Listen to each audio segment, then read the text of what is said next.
এবং তারা সার্বক্ষণিকভাবে আমাদের কথাগুলো আপনি ইলেকশনের দিন সম্পর্কিত দিনের উপর রাখতে চায় না, আমাদের বোঝাতে পারলে কেউ চায় না। এই যে মাননীয় প্রধান উপদেষ্টার পক্ষ থেকে একটা ঘোষণা এসছে, প্রধান উপদেষ্টাতে একটা অলরেডি দিয়েছেন ঘোষণা যে একটা রেঞ্জ করি এবং তারা সার্বক্ষণিকভাবে আমাদের দিনের পর রাত হওয়ার আমাদের সহকর্মীবৃন্দ আমাদের যখনই হয় কখন হবে এই ঘোষণা তো আমরা চাইলে যে পারে। এইটা আমাদের যেটা অনুষ্ঠান হয়েছিল আমাদের সারা দেশ থেকে আমরা থ্রেড দেওয়ার আলোচনা করে যে একদম যৌথ সিদ্ধান্ত নিই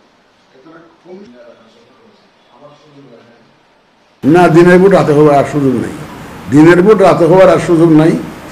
সেই ওইটা আর আর সে ফিরে আসবে বলে মনে করি না, অন্তত যতদিন আমরা আছি। এটা আমরা সেই ওয়াদা তো নিরপেক্ষ একটা নির্বাচন অনুষ্ঠানের জন্য আমরা শপথবদ্ধ। ইসি সম্পূর্ণরূপে নিরপেক্ষ একটা প্রতিষ্ঠান এখন, এবং নিরপেক্ষ আছে, নিরপেক্ষ থাকবে, সেই নিশ্চয়তা আমি জাতিকে দিতে পারি আপনাদের মাধ্যমে। ব্রেকফাস্ট, টিফিন কিংবা স্ন্যাক টাইমে মজাদার আয়োজন মানে অল টাইম ব্রেড। এখানে কোনো ধরনের কোনো প্রভাব, কোনো ধরনের কোনো চাপের কাছে আমরা মাথা নোয়াবো না ইনশাল্লাহ। একদম যৌথ সিদ্ধান্ত নেই এখানে। কমিশনের মানি 5 জনের কমিশন, 5 জন একমত না হলে আমরা কোনো সিদ্ধান্ত নেই না। তো আমাদের একটা বড় ক্রাইটেরিয়া হচ্ছে যে সমস্ত সুপারিশের সাথে রাজনীতি সংশ্লিষ্ট আছে সেগুলো আমরা একটু সযত্নে পরিহার করছি।